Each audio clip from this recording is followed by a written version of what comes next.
Le personnage que j'ai choisi, évidemment, c'est Yaakov. Yaakov parce que c'est un homme qui va jouer un rôle clé, parce qu'il a une position qui est très particulière. Yaakov, c'est le troisième. Le troisième, c'est celui qui vient, après évidemment les deux premiers, qui vont chacun, on va dire, nous mener vers des horizons opposés. Et lui, il va essayer de créer une synthèse. La synthèse, c'est quoi? C'est ce que nous enseigne la Mishnah, la Braïta plus exactement, de Rabbi Shmuel Omer, Beshlosh Esrei Midot à Torah Nidreshet.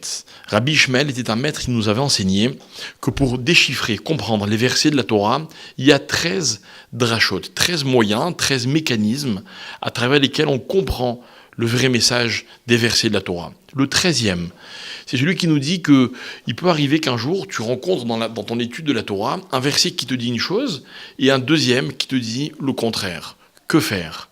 Rabbi Shmuel nous dit, cherche bien, il y en aura toujours un troisième. Viendra le troisième et littéralement, il penchera entre eux.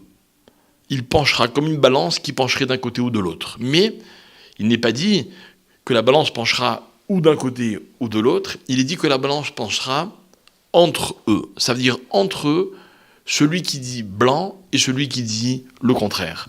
Entre celui qui dit on peut et celui qui dit on peut pas.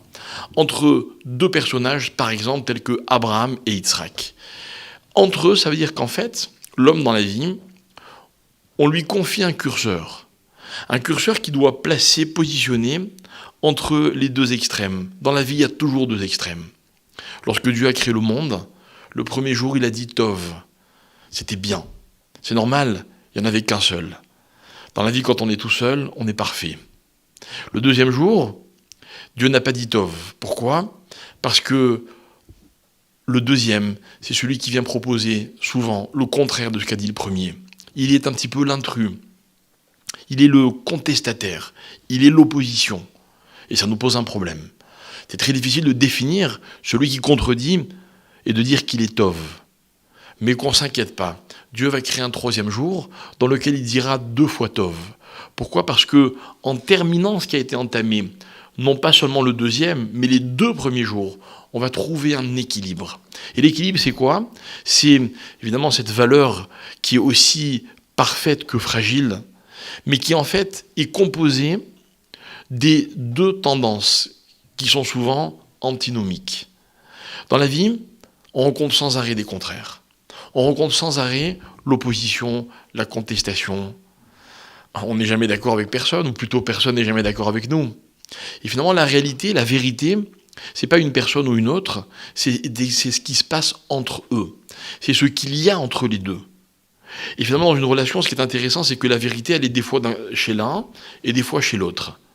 Et puis finalement, c'est en composant avec les deux qu'on arrive à trouver ce qu'on va appeler le Hémet. Et Yaakov incarne cette dimension de celui qui sait prendre en compte l'un et l'autre. Moi et aussi celui qui m'est opposé.